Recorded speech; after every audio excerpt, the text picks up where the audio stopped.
This is the rinse cup from QLA. It's used to aid in the cleaning of dissolution sample lines, and it's made from a robust hard plastic material that's crack resistant and leak resistant, and actually has a lifetime warranty against leakage.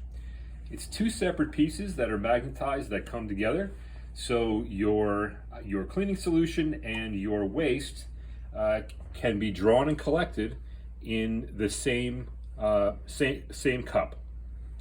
It can also be used either on top of the vessel like you see here, or with the drive head in the upper position, sitting right on top of the apparatus. And it just removes on and off, just like this. This is one position. We would have 5 more if it was a 6 position, or 8.